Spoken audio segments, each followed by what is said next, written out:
आज हम लोग चालू करने वाले हैं एमसीक्यू सीरीज़। एमसीक्यू जो भी एमसीक्यू क्वेश्चंस आए हुए हैं झारखंड बोर्ड में क्लास 10th साइंस के लिए 2016 से अब तक, उन सभी प्रश्नों को हम देखने का प्रयास करेंगे और सीखने का प्रयास करेंगे। तो आप मेरे साथ बने रहिए, चैनल को शेयर और सब्सक्राइब कीजिए। किसी दर्पण से आप चाहे कितनी ही दूरी पर हो, आपका प्रतिबिंब सदैव सीधा प्रतीत होता है, संभवतः दर्पण है। तो सिर्फ समतल और उत्तल दर्पण में ही हमेशा सीधा प्रतिबिंब बनता है। समतल दर्पण में हमेशा सीधा और बराबर प्रतिबिंब बनता है, जबकि उत्तल दर्पण में हमेशा सीधा और छोटा प्रतिबिंब बनता है। ये दोनों ही आंसर होगा। विरंजक चूर्ण का रासायनिक सूत्र लिखिए। इसका रासायनिक सूत्र है कैल्शियम ऑक्सीक्लोराइड। किलोवाट घंटा किस राशि का मात्रक है? किलोवाट, वाट, किलोवाट, वाट, जूल तथा हॉर्स पावर, ये सभी ये ऊर्जा के मात्रक हैं, विद्युत धारा के मात्रक हैं। तो किलोवाट घंटा विद्युत धारा में ऊर्जा का मात्रक है। धारा में धारा के रूप ऊर्जा का मात्रक, सबसे छोटा मात्रक में जूल हम लोग देखते हैं, तो जूल से ये आगे बढ़ता है। इस्पात में कौन सी अधातु उपस्थित रहती है? पारा अधातु उपस्थित रहती है।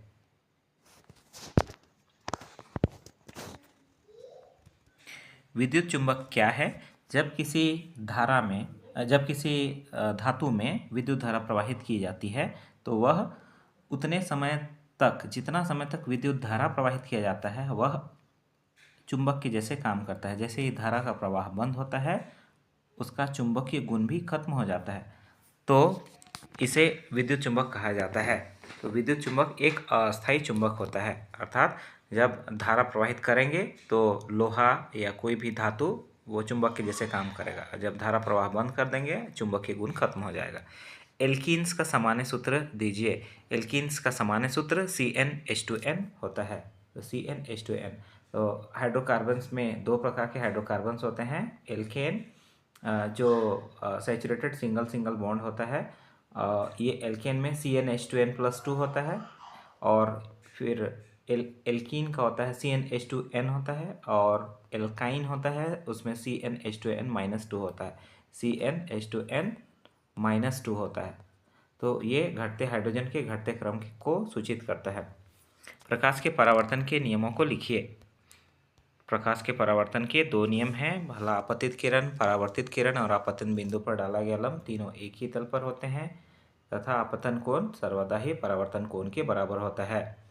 तो इस प्रकार से अगर समतल सतह है, आपतित किरण, परावर्तित किरण और आपतन बिंदु पर अभिलंब तीनों एक ही तल यहाँ पर हो रहा है, और आपतन कोण यानी ये, परावर्तन कोण यानी ये I बराबर R होता है, I बराबर R। तो ये इसका दो नियम है। के बाद दिए गए चित्र में यहाँ पर कितना बढ़िया क्वेश्चन इसमें दिया गया है। आप अगर देखिएगा तो यहाँ पर 60 डिग्री है, ये अभिलंब है, अर्थात 60 + 30 अगर यहाँ करेंगे तो 90 होगा। इसलिए आपतन कोण का मान यहाँ 30 डिग्री होगा यहाँ पर। और अगर आपतन कोण का मान 30 डिग्री है तो परावर्तन कोण का मान भी कितना होगा? 30 डिग्री ही होगा, क्योंकि आपतन कोण का मान हमेशा परावर्तन कोण के बराबर होता है। तो काफ़ी शानदार क्वेश्चन इसमें दिया गया है। निम्न में से कौन सा उत्तल लेंस को दर्शाता है? लेंस है, इसलिए लेंस में दो सतह होते हैं, यानी कि ये और ये लेंस, दो लेंस यहाँ दिया गया है। इसमें तल जो है अंदर की ओर धंसा हुआ है, अवतल है, और ये उत्त मतलब उठा हुआ, ये उठा हुआ तल है। तो ये उत्तल लेंस ये है, ये दर्पण को दिखलाते हैं। ये है अवतल दर्पण और ये है उत्तल दर्पण। यदि आप आपतन कोण बढ़ाते हैं तो अपवर्तन कोण का मान क्या होता है? तो अपवर्तन कोण का मान घट जाता है। आपतन कोण I और निर्गत कोण एंगल ऑफ इमर्जेंस भी कहा जाता है इसको, इसलिए यहाँ E दिखाया गया है। और नहीं तो आपतन कोण निर्गत कोण में क्या संबंध है? तो दोनों ही क्या होते हैं? बराबर होते हैं। तो आपतन कोण हमेशा निर्गत कोण के बराबर होता है। ओम का नियम किसी दिए गए चालक के सिरों के बीच उत्पन्न विभवांतर और निम्न में से किसके बीच संबंध स्थापित करता है? तो धारा के बीच में संबंध स्थापित करता है। विभवांतर का मात्रक होता है वोल्ट होता है। तो विभवांतर का मात्रक क्या होता है? तो विभवांतर का मात्रक वोल्ट होता है, धारा का मात्रक एम्पियर होता है। हम लोग जानते हैं धारा का मात्रक एम्पियर होता है, वोल्ट या विभव या विभवांतर का मात्रक वोल्ट होता है, और प्रतिरोध का मात्रक ओम होता है। चित्र में परिपथ का समतुल्य प्रतिरोध 18 ओम है। यहाँ पर D का प्रतिरोध होगा। तो ये सीधा चूंकि श्रेणी क्रम में है इसलिए श्रेणी क्रम में सारे को जोड़ दिया जाता है। 2 + 3 + 4 + D बराबर 18 होगा, यानी 4 3 7 और 2 9, तो 9 ओम होगा। तो इसका मान 9 ओम होगा, क्योंकि ये श्रेणी क्रम है। अगर समांतर क्रम होता तो 1/2 1/3 जोड़ 1/4 करते, तो 1/2 + 1/3 + 1/4 करते, और उसको 18 के 1/18 के साथ में माइनस कर देते, तो इसका आंसर आ जाता है।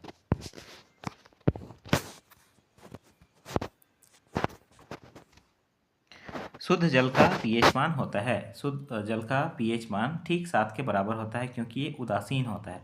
तो ये ठीक किसके बराबर होता है? तो 7 के बराबर होता है, क्योंकि ये उदासीन है।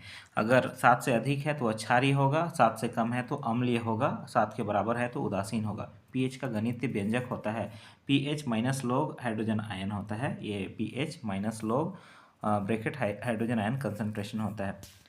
इसके बाद जिंक धातु को तनु हाइड्रोक्लोरिक अम्ल में डालने पर कौन सा गैस उत्पन्न होता है? तो हम जानते हैं कि धातु और अम्ल के बीच अभिक्रिया के फलस्वरूप हमेशा हाइड्रोजन गैस उत्पन्न होता है। निम्नलिखित समीकरण में लुप्त पद क्या है? हाइड्रोक्लोरिक एसिड जब सोडियम कार्बोनेट के साथ अभिक्रिया करता है तो सोडियम क्लोराइड, कार्बन डाइऑक्साइड और वाटर बनता है। अगर यहाँ पर सोडियम हाइड्रोजन कार्बोनेट होता तो भी यहाँ पर वाटर ही बनता, तो इसलिए इसके साथ में कंफ्यूज नहीं होना है। यहाँ अगर Na2CO3 के स्थान में NaHCO3 भी होता तो यहाँ पर वाटर ही बनता। सल्फर डाइऑक्साइड की गैस की गंध क्या है? तो इसका गंध कैसा होता है? जले हुए गंधक के समान होता है, क्योंकि इसमें सल्फर मिला होता है। तो सल्फर और गंधक एक ही चीज़ होता है, इसलिए सल्फर डाइऑक्साइड का गंध भी जले हुए गंधक के जैसे होता है। गैस घाट में सल्फर डाइऑक्साइड एकत्रित करने के लिए निम्न में से कौन सी एक विधि सही है? तो इसमें विधि बी जो है वो सही है।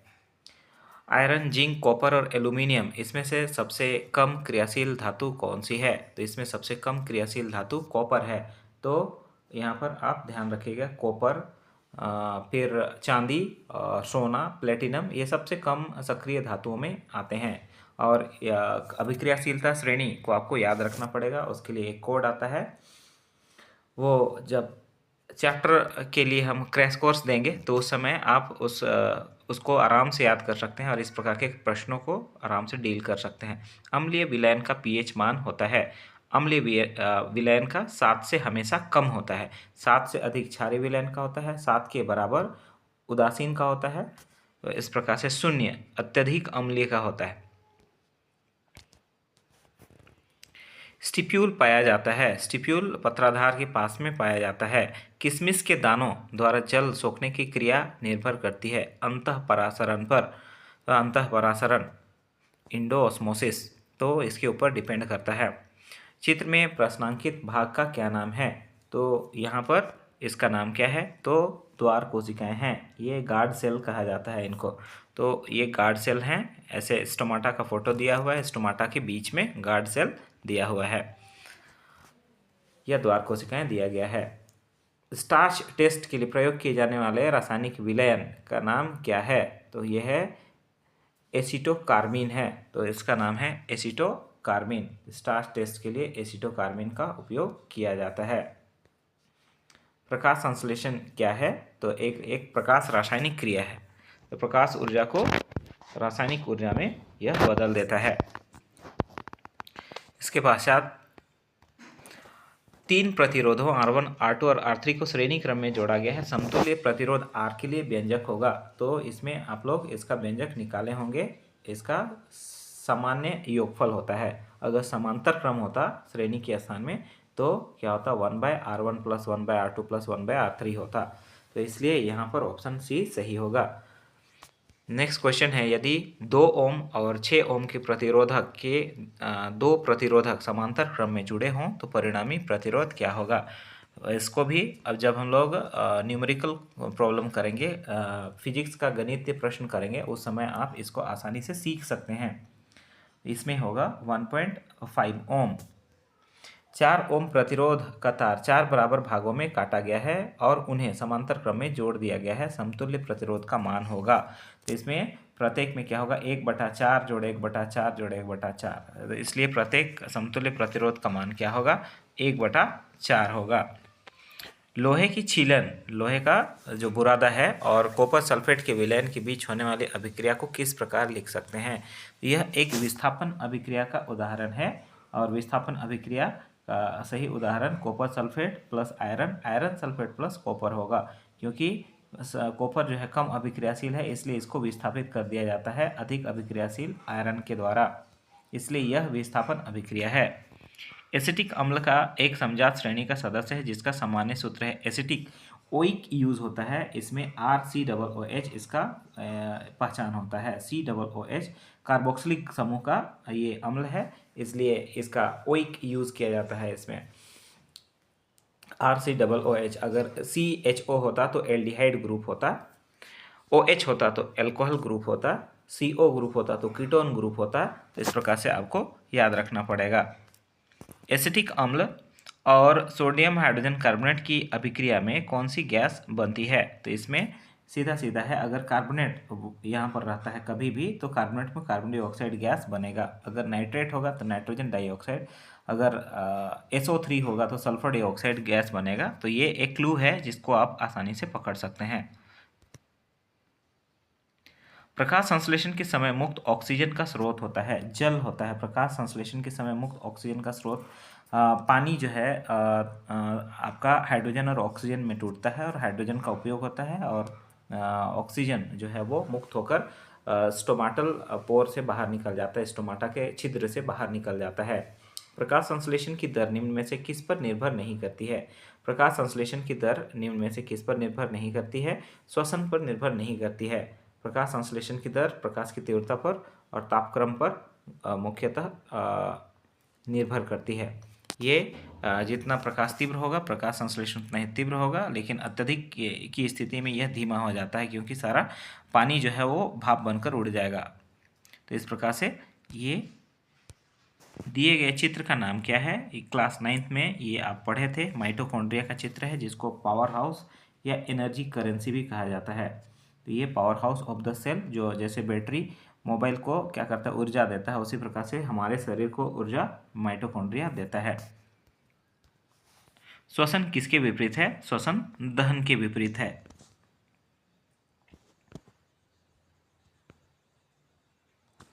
हम लोग देखते हैं 2017 में आए हुए कुछ प्रश्न। इसमें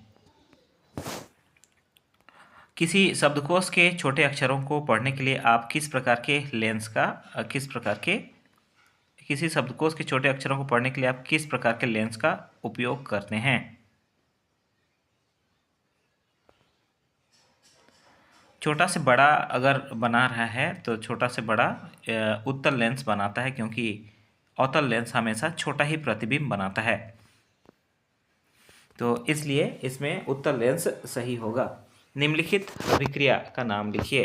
निम्नलिखित अभिक्रिया AB + CD AD + CB, यानी कि दोनों एक दूसरे के साथ में अदला बदली कर रहे हैं। अगर यहाँ पर आप देखिए तो यहाँ AB है, अब B जो है वो C के साथ जुड़ गया और D A के साथ में जुड़ गया, इसलिए ये द्विविस्थापन अभिक्रिया का उदाहरण है। इसमें विस्थापन की क्रिया कितनी बार हो रही है, 2 बार हो रही है।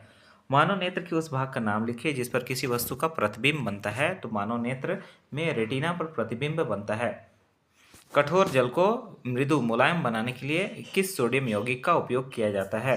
सोडियम बाइकार्बोनेट डेकाहाइड्रेट 10H2O का उपयोग होता है। Na2CO3 × 10H2O का उपयोग होता है। तो कठोर जल को मुलायम बनाने के लिए किसका, सोडियम कार्बोनेट डेकाहाइड्रेट या 10 हाइड्रेट का उपयोग किया जाता है, 10 वाटर का उपयोग किया जाता है। किसी विद्युत परिपथ में दो बिंदुओं के बीच विभवांतर को मापने के लिए वोल्ट मीटर को किस प्रकार संयोजित किया जाता है। वोल्ट मीटर हमेशा समांतर क्रम में होता है, एमीटर को श्रेणी क्रम में जोड़ा जाता है, इसलिए वोल्ट मीटर का संयोजन हमेशा समांतर क्रम में होता है और एमीटर का संयोजन हमेशा श्रेणी क्रम में होता है। तांबा और जस्ते की मिश्र धातु का नाम क्या है? तो तांबा और पीतल का मिश्र धातु का नाम क्या है? पीतल है। विद्युत परिपथों और साधित्रों में सामान्यतः उपयोग होने वाले एक सुरक्षा उपाय क्यों क्या होता है? घर में क्या लगा हुआ होता है? फ्यूज लगा हुआ होता है, इसलिए यह सुरक्षा उपाय को क्या कहा जाता है? फ्यूज कहा जाता है। एल्केन का सामान्य सूत्र लिखिए। एल्केन, इससे पहले हम देखे थे एल्कीन के बारे में देखे, तो ये CnH2n+2 होता है। तो यहाँ CnH2n2 होता है एल्केन के लिए। एल्कीन के लिए CnH2n होता है और एल्काइन के लिए -2 होता है, CnH2n-2 होता है। पवन चक्की से उपयोगी ऊर्जा प्राप्त करने के लिए पवन का न्यूनतम वेग कितना होना चाहिए? ये बहुत फेमस क्वेश्चन है। ये 15 किलोमीटर प्रति घंटा का रफ्तार होना चाहिए, कम से कम इतना रफ्तार होना चाहिए, तभी हम ऊर्जा प्राप्त कर सकते हैं। परंतु आजकल लो आरपीएम वाले मोटर्स भी आ रहे हैं जो काफ़ी कम स्पीड पर भी वो विद्युत धारा को उत्पन्न कर सकते हैं। आवर्त सारणी के प्रथम आवर्त में कितने तत्व होते हैं? दो तत्व होते हैं। अवतल दर्पण में बनते हुए प्रतिबिंब का एक स्वच्छ किरण आरेख खींचे जब वस्तु वक्रता केंद्र पर रखा जाता है। जब वस्तु वक्रता केंद्र पर होता है तो उसका प्रतिबिंब भी वक्रता केंद्र पर ही बनता है। यह एकमात्र स्थिति है जहां बिंब और प्रतिबिंब दोनों बराबर होता है। वस्तु उल्टा होता है और जब भी उल्टा होगा तो वह वास्तविक होगा।